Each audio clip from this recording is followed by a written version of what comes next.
안녕하세요. 이번 시간에 강의 주제는 담낭명입니다. 그러니까 담낭이라고 하는 걸 우리가 쓸개 주머니를 우리가 담낭이라고 이렇게 부르죠. 그래서 여러분들은 이 신천생리학을 이해하려고 하면 이 담낭은 소변으로 말하면 오줌보다 방광이다 이렇게 생각하시면 되거든요. 그런데 왜 이렇게 표현을 하느냐, 생리인지 이치적으로 볼 때 그렇다는 얘기거든요. 우리가 소변도 그냥 우리 몸에서 형성되는 대로 24시간 줄줄 나오면 우리가 의복을 입고 관리하기가 어렵겠죠. 그러니까 일정 시간 이제 참다 보니까 그 소변을 일시적으로 모아놓는 게 이제 우리가 오줌보, 옛날 말로 오줌보라고 그러죠. 그거나 또 쓸개 그 주머니 또 이 방광 역할을 한다는 거예요.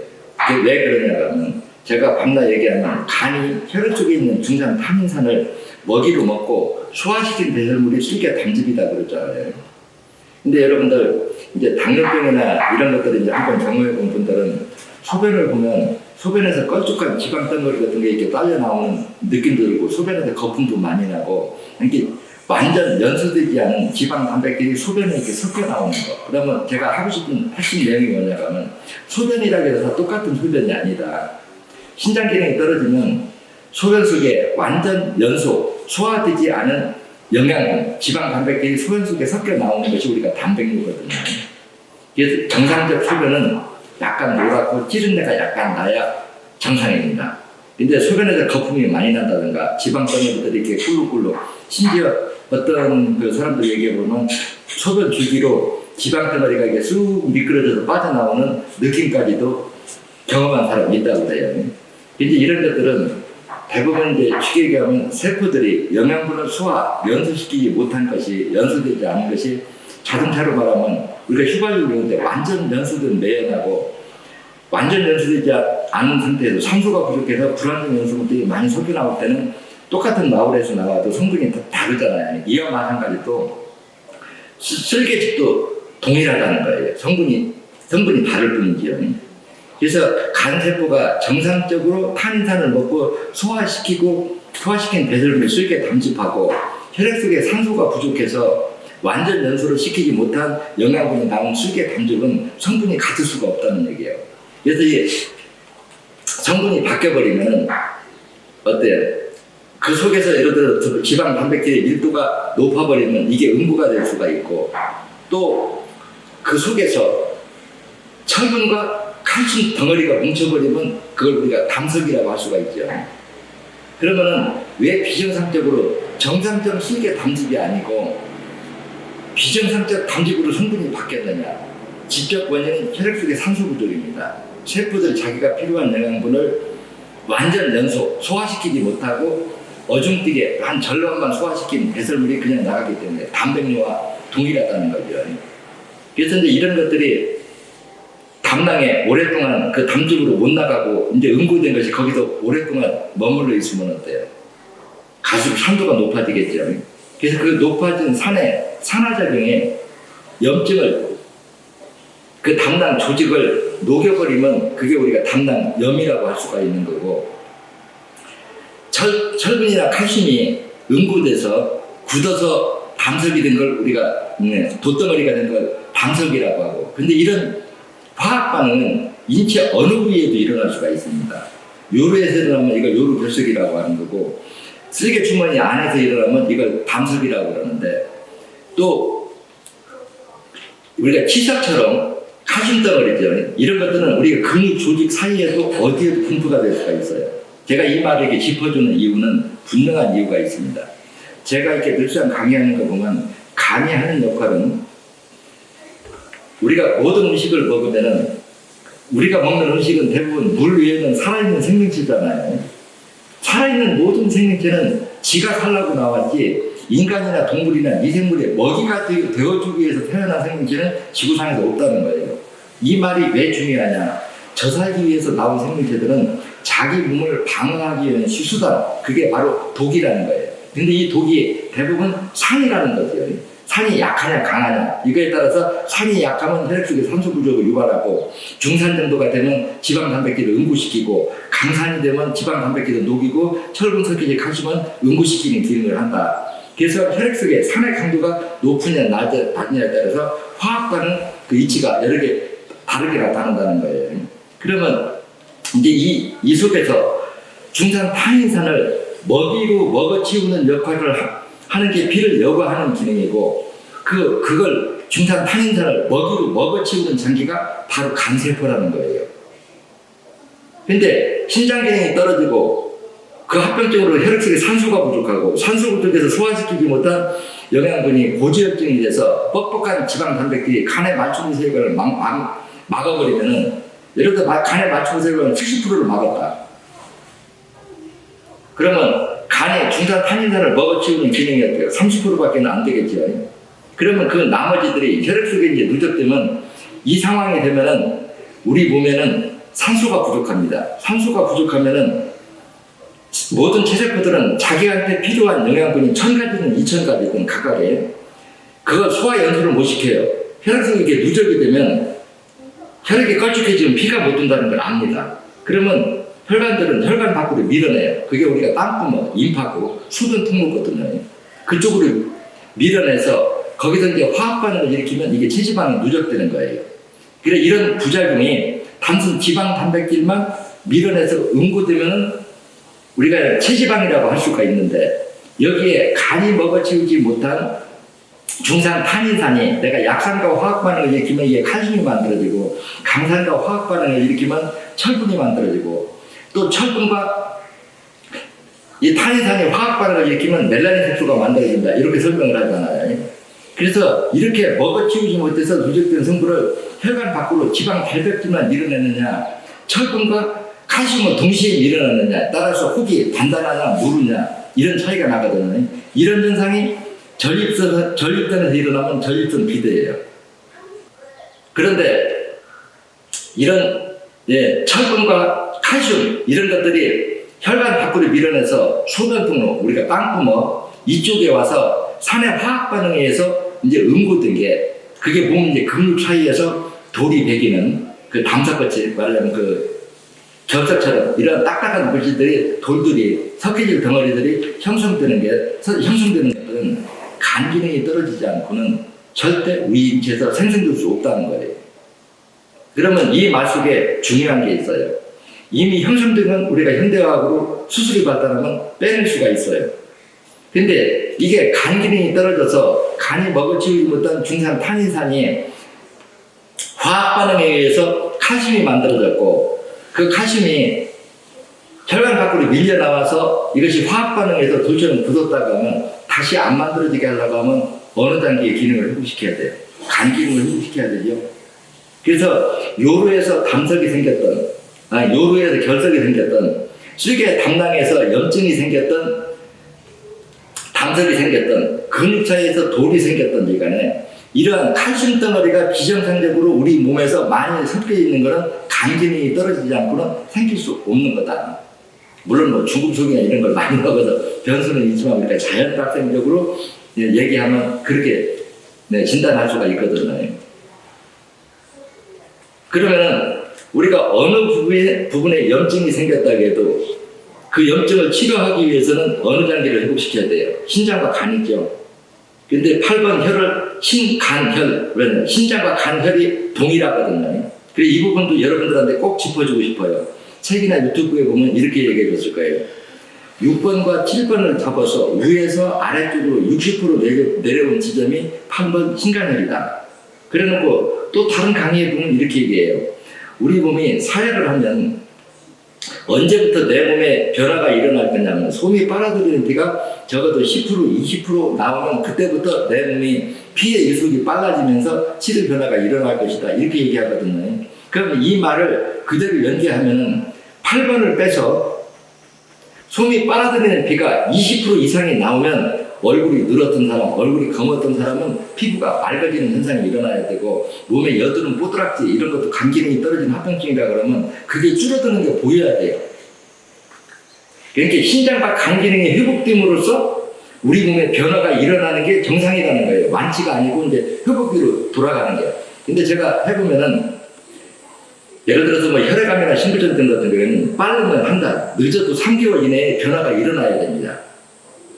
근데 이게 한 20% 이상 일어나려고 하면은 같은 자리를 오늘 빼고 일주일 있다 또 빼고 일주일 있다 또 빼고 하는 거를 적어도 12번 정도는 반복을 해야 20% 이상 상열이 거기서 딸려 나와요. 그러니까 평균적으로 그렇지 않은 사람도 종종 있기는 있습니다. 그렇지만 그동안에 제가 오랜 경험을 통해서 해보면 그 정도는 해줘야 된다는 거라. 그러면 이 말 속에 여러분들이 핵심적으로 이해할 부분이 있어요. 8번을 12번 정도를 빼서 소위 빨아들이는 피가 20% 이상 나왔는데도 얼굴에 여드름이 줄어지지 않다든가 피부색이 맑아지는 이런 변화가 안 일어난다. 몸이 부기가 안 빠진다. 알레르기 현상이 줄어들지 않는다. 피부가 깨끗해지는 변화가 일어나지 않는다고 하면은 이때 어떻게 하라고 했죠? 한 캡 내려 빼라고 했죠. 그 말은 무슨 소리냐? 8번에다 부항기습을 이렇게 됐으면 캡 밑에다 이렇게 한 캡을 내려 빼라는 거예요. 그래 그 이유가 제가 혈자리를 이렇게 정할 때 갈비뼈 순서에다 옆에다 맞춰놓을까? 그런데 사람을 이렇게 사회를 하다 보니까 이게 척추뼈의 길이가 사람마다 전부 달라요.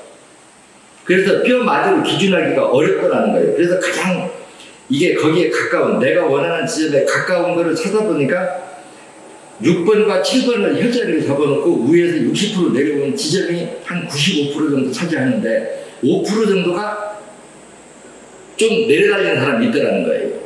그래 이제 그럴 때 그러면 이제 이 말을 요약하면 아주 간단하죠. 1차적으로는 무조건 누구를 막론하든지 6번하고 7번하고 혈자리를 기준으로 잡아서 위에서 60% 내려온 지점에 혈자리를 잡고 솜이 빨아들이는 비가 20% 이상 나오면 치료 변화가 뚜렷하면 그대로 해라. 근데 여기에 해당하는 사람이 95%다. 근데 5% 정도는 20% 이상의 설혈이 나오는데도 신부전증 환자가 소변량이 늘지 않는다든가 피부색이 좋아지지 않는 이런 현상이 일어나면은 한 캡 내려빼야 정리됐지요. 그리고 얼굴이 노랗고 창백한 거는 신장 기능이 고도로 떨어진 거고 얼굴이 검은 건 간 기능이 떨어진 거다. 그래서 제 언어 속에 하답이 모든 게 다 있어요. 제가 간 기능이 떨어지면 어떻게 설명해요?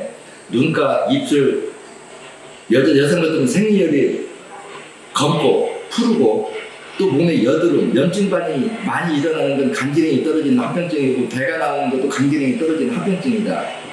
이렇게 얘기를 하면 간이 회복되면 지금 얘기한 증세가 모두가 다 호전 반응이 나타나야 돼요.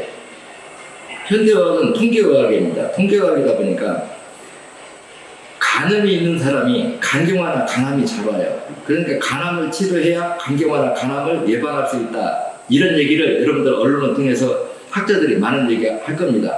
통계학으로 보면 분명히 맞는 얘기예요.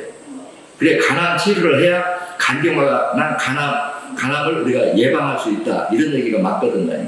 근데 이거는 정답이라고 얘기하면 40분짜리밖에 안 됩니다. 그래서 내가 간염을 걸렸던 사람이 아무리 간염약을 평생을 먹어봐라. 간경화, 간암을 피해갈 수 있나. 내가 이런 얘기를 하거든요. 그럼 왜 이런 얘기를 하냐. 우리가 현대의학은 간염을 치료하면 우리 한껏들어 그 염증을 일으키는 세균이나 바이러스를 잡아먹으라고 해요. 약으로 죽이려고 해요. 약성으로 죽이는 거거든요.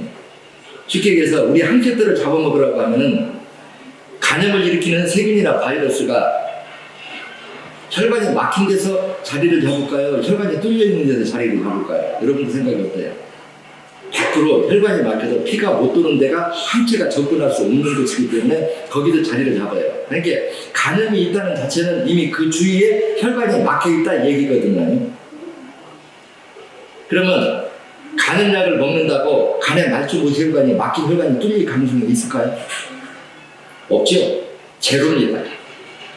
그럼 뚫리지 않는다면 피가 못 도는 시간이 길어지면 3도가 이제 2, 3, 4, 5, 6, 7 하면 간경화, 8 하면 간암이 되는 거예요.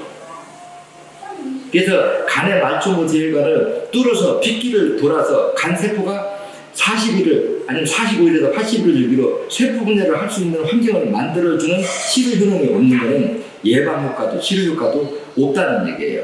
그런데 우리 몸에서 간에서 물론 간염약을 먹으면 거기다 간염을 유발하는 그 균을 갖다가 죽이는 약을 먹으면 어때요? 피가 도는 밖에 노출된 대로 밖에 나오는 거는 죽겠지요. 근데 피가 못 도는 혈관이 막혀서 피가 못 들어가는 데는 죽이는 약성분이 들어가지 않으니까 안에 있는 걸 잠복하고 있는 거예요. 그래서 이걸 우리가 이제 만성 간염이다 이런단 말이에요. 자, 여기서 그러면 간에 맞춘 의혈관, 신장에 맞춘 의혈관, 뇌의 혈관을 뚫는 역할을 하는 제품이 뭐예요? 청명인이죠. 그래서 우리 몸에 담석이 됐든 섬유종이 됐든 이런 것들을 다 이렇게 녹이고 분해하는 것이 식품마다 이렇게 특성에 따라서 거기에다가 다 이렇게 분해를 했기 때문에 여러분들이 이런 공부를 다 하고 하려고 하면은 신체 생리학 머리 아파서 못 배웁니다. 이게 화학 반응의 이치라고 하는 거는 생리 이치. 우리가 머리카락에 어떤 성분이 어떤 성분과 화학 반응을 일으켰을까, 섬유종이 뼈가 힘줄이 인대가 이런 것들이 어떤 물질이 이렇게 화학 반응에 의해서 만들어지는가 이거 알아봐야 그거 안다고 해서 병 고칠 수 있는 방법 없어요. 근데 신체 생리학은 철저하게 해야 돼요. 인체의 본래 기능을 생각하는 거죠. 뭐냐? 우리가 간세포가, 신장세포가, 췌장세포가, 눈세포가, 신경선세포가, 신경선 피복세포가 인체의 모든 살아있는 모든 생명체는 45일에서 80일을 기준으로 끊임없이 세포 분열을 통해서 건강한 자식세포는 남겨놓고 부모세포는 녹아 없어진다. 그래서 죽은 만큼 태어나고 죽은 만큼 태어나려고 하면은 그 세포가 분열하기 위해서는 영양분을 소화 연소시켜야 된다. 이게 주장이란 말이에요. 그래서 인체 어느 조직이든 살아있는 생명체는 영양 공급과 산소 공급이 이루어지는 하는 세포 분열을 통해서 100개가 정상이면 단 10개만 있어도 10개가 세포 분열을 해서 100개로 만들어지는 기능은 인체 모든 조직 기능이 다 가지고 있어요. 그래서 신체 생리학을 모르는 사람 입장에서 보면은 어떻게 담낭염이 치료가 되냐 이렇게 얘기할 수가 있어요. 또 간경화가, 간암이, 자폐증이 시력을 상실한 게 모든 질병이 빗길만 열어주면 다 치료가 된다고 얘기를 해요. 근데 이제 우리 몸 내부에 있기 때문에 밖에서 빼서 그가 혈관이 뚫리냐 안 뚫리냐 이게 관건이거든요. 그럼 우리가 뚫린다 그러면 그 막고 있는 말초혈관 속에 있는 혈전을 녹이면서 뚫는 거와 밖에서 생사지구를 빼는 게 그 뚫리는 효능이나 시간이 같을 거냐고 묻는다는 것들 당연히 다르지요. 그래서 이런 것들을 다 조합해서 실질적으로 말초모세혈관은 어느 장기 기관이든 말초모세혈관을 막고 있는 어혈을 녹여서 빼서 핏길만 열어준다고 하면 세포 분열을 통해서 복원하는 기능은 인체 모든 조직이 다 가지고 있다는 거예요. 그런데 우리가 염증이라고 하는 건 뭐냐? 현대의학이 염증인자라고 하는 것은 신체 생리학의 얘기는 강산입니다. 강산의 산화작용이 조직을 녹이는 것을 우리가 염증이라고 해요. 그러면 내 인체 중에서 왜 특정 부위만 염증이 생겨서 세포 조직들이 녹았냐? 혈질이 강산성화돼서. 강산성화는 왜 되느냐? 혈관이 막혀서 피가 못 돈 시간이 길어졌기 때문에. 그러면 그 부분에 있는 혈전을 어혈을 녹여서 빼서 피의 유속을 빠르게 회전을 시켜주면 산도가 떨어질 거냐 안 떨어질 거냐? 그건 100% 떨어지죠. 어혈이 딸려 나오냐 안 딸려 나오냐? 이것이 치료 효능을 결정하죠. 그래서 제가 종기나 염증이 있을 때 항생제 먹는 게 염증 치료가 빠를 거냐? 사혈하는 게 치료가 빠를 거냐 그러잖아요. 종기 염증 나는데 진해 불린데 가려운데 발톱에 무좀이 있는데 약 바르는 거하고 사혈하는 거하고 치료 효능이 어떻게 빠를 것 같아요? 사혈하는 게 약 바르는 것보다 10배, 20배 빠를 거고 당연하게. 근데 이제 이 공부를 제대로 안 하면 아픈 뒤만 쫓아다니다 보면은 피부적에 의한 합병증이 오면 헤모글로빈 수치가 10m 떨어지면 모든 증세가 동시에 악화되기 때문에 이제 이런 것들이 어떻게 하면 헤모글로빈 수치, 체력이 안 떨어지고 내 몸에서 피를 만드는 양과 빼내는 양이 이렇게 바람들을 맞춰가면서 이거 사회를 임하는 양, 세포가 분열 없으면 환경을 조성해주는 양, 이것이 이제 노하우거든요. 그래 이런 노하우를 알려고 하면은 여러분들이 이 테이프 강의를 자꾸 이렇게 반복해서 듣다 보면 아 저게 원리가 그렇구나. 그래서 여러분들이 이게 우리가 병이 깊다 이러면 병이 깊다는 거는 따지고 보면 혈액이 그만큼 오염됐다 소리고 혈액이 이렇게 오염됐다 소리는 신장과 간이 피를 여부하는 기능이 그만큼 망가졌다 소리인데 혈액이 오염됐다 소리는 산도가 높다는 얘기고 산도가 높다는 얘기는 혈액 속의 지방 단백질이 응고되는 속도 즉 어혈이 만들어지는 속도가 엄청 빠르다는 얘기예요. 그래서 이렇게 만들어진 어혈이 전체 말초모세혈관의 90% 이상을 막으면 이건 약이고 수술이고 아무 의미가 없다는 거예요. 모두가 죽을 수밖에 없죠. 90% 이상을 막아버리면 심장의 피를 당겨도 따라올 수가 없고 품어도 앞으로 못 나가면 사람이 죽는 건 피는 피해갈 수가 없는 거죠. 그렇지만 피길이 열려서 영양 공급만 이루어진다고 하면 세포 분열은 영원하다는 거예요. 그래서 내가 나무는 수간이 막히는데 제 스스로 뚫을 능력이 없기 때문에 속부터 수간이 먼저 생긴 때부터 막혀서 안에서부터 고목이 저들어오면 죽을 수밖에 없고, 우리 인간이 나무의 수간에 해당하는 게 말주보세혈관이거든요. 말주보세혈관이 막히는 걸 우리 인체가 스스로 뚫을 능력이 없기 때문에 말주보세혈관이 90% 이상이 막히면 죽을 수밖에 없는 거다, 이렇게 요약을 해버리는 거죠. 근데 이 말 속에 재밌는 게 있어요. 뭐냐, 90% 이상이 막히면 심장의 피를 당겨도 앞으로 풍어도 안 나가기 때문에 심장이 멎어서 죽는다 그러면 미리 빼버리면 어떻게 될 거냐. 예를 들어서 심장이 지금 피를 당기는데 안 딸려와요. 앞으로 품는데 잘 안 빠져나가요. 그래갖고 막 가슴이 답답하고 막 호흡이 곤란하고 막 이런 현상이 왔어요. 이때 이제 죽음의 문턱에서 말초무색은 90% 이상 막혀서 이렇게 고통스러울 때 5번 30분 빼주면 어떻게 될까요? 당장 심장이 부드러워지죠. 근데 이게 효과 있다고 무조건 떼기만 빼요. 근데 이 말을 요약하면 이제 어떻게 되냐면, 어떤 중병이 걸렸다고 하는 건 어혈이 엄청 많다는 얘기고, 어혈이 많다는 얘기는 상혈의 양이 적다는 얘기고, 조혈 기능이 떨어졌다는 얘기가 되거든요. 근데 이제 여기서 해결을 하려고 하면 문제가 뭐냐, 내 몸에서 어혈이 만들어지는 양보다 빼내는 양이 적으면 5년, 10년을 빼도 사이를 끝낼 수가 없다.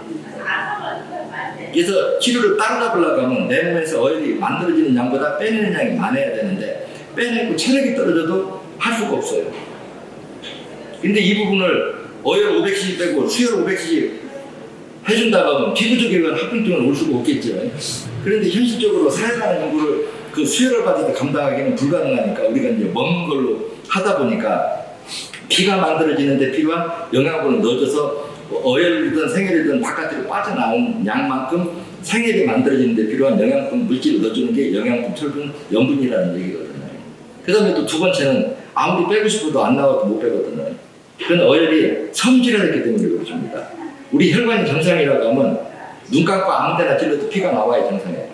근데 몇십 번을 찌르고 강제로 부항기에 간 안다고 땡겨도 안 나온다고 하는 건 혈액이 응고된다 소리거든요. 그러면 섬질로 이게 응고된 게 녹이지 않고 그냥 땡긴다고 나올까요? 그래서 이런 것들을 우리 몸에서 사회를 하면서 여러 가지 변수들이 일어나는 걸 하나하나 찾아가지고 해결하다 보니까 제가 생산하는 제품이 한 12가지 정도 이렇게 되거든요. 그래서 여기서 생산하는 멸치 죽여만 하나도 우리가 어린아이 때부터 이렇게 꾸준하게 이렇게 먹여놓으면 피부 때까지 달아요. 근데 그 속에는 무수한 생의 이치가 숨어 있거든요.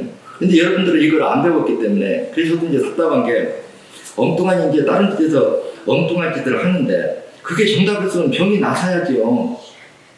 그래야 정답인 거예요. 내가 이걸 50년을 배웠고 100년을 했는데 고혈압도 안 나고 당뇨도 안 낳는다. 그거는 정답이 아니기 때문에 안 낳는 거예요.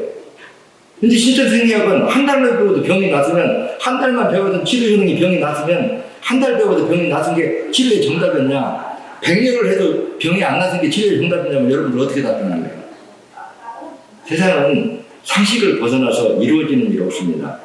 그래 우리 인체에 어떠한 부위에 염증이 생겨도 염증이 생긴 부위는 혈관이 막힌 시간이 길어져서 산도가, 혈관이 처음 막혔을 때는 약산, 시간이 지나니까 중산, 시간이 더 지나니까 강산이 되면 강산의 산화도적인 주변 조직을 녹일 때 이걸 우리가 염증 반응이라고 그런다.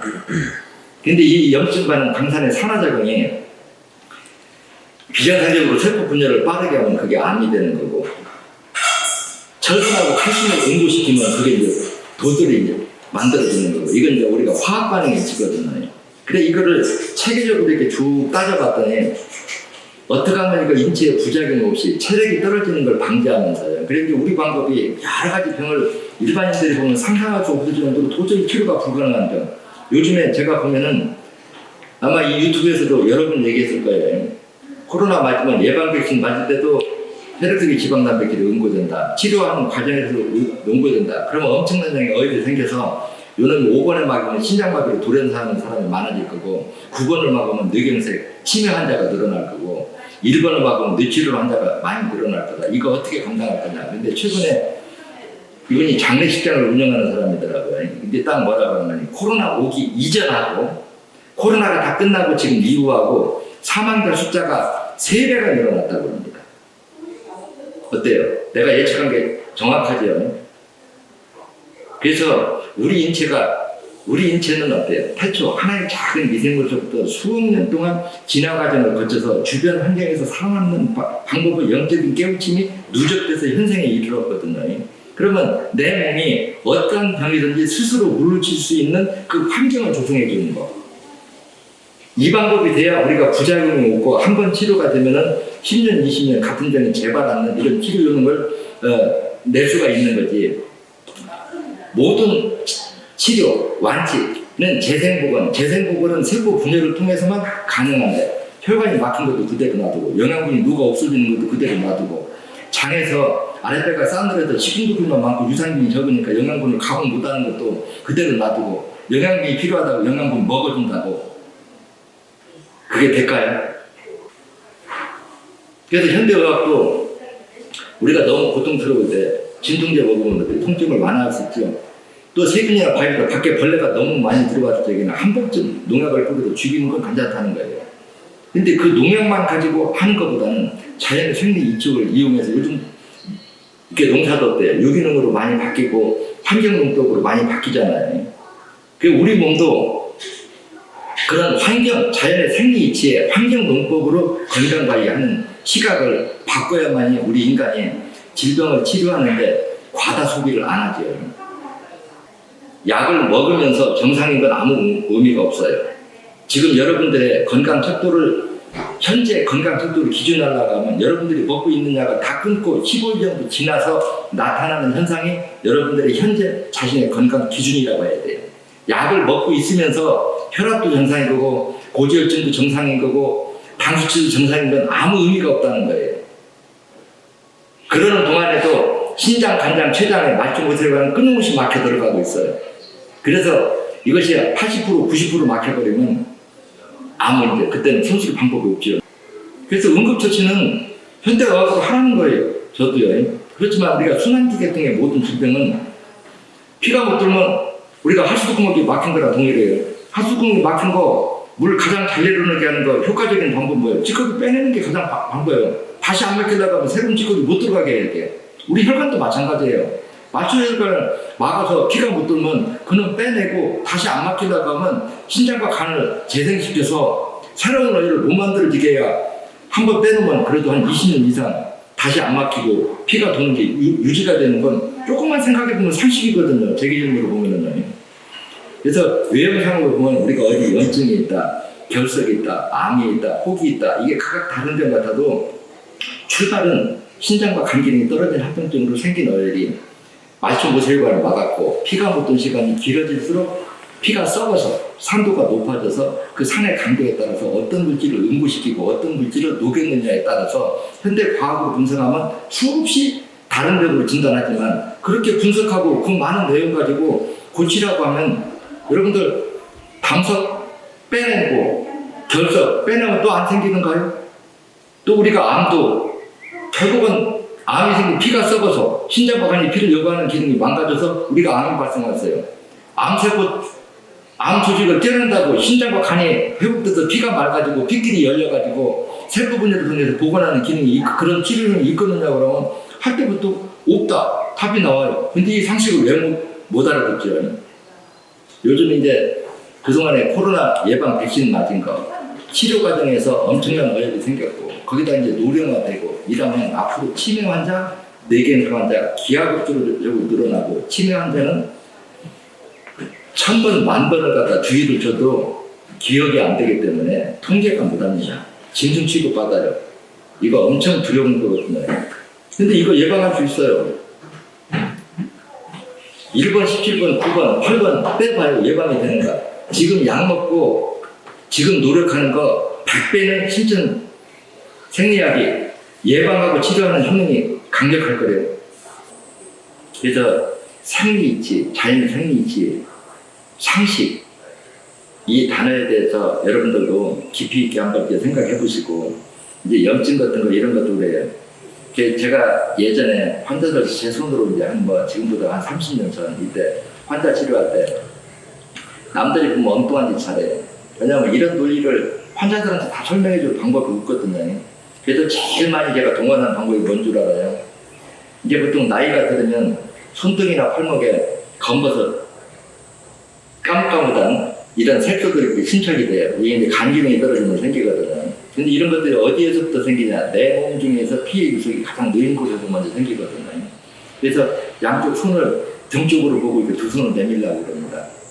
그래 놓고 당신이 검버섯이 많은 쪽을 선택해라. 손등이든 팔목이든. 그래 놓고 많은 쪽 한쪽만 두세 번 빼줘요.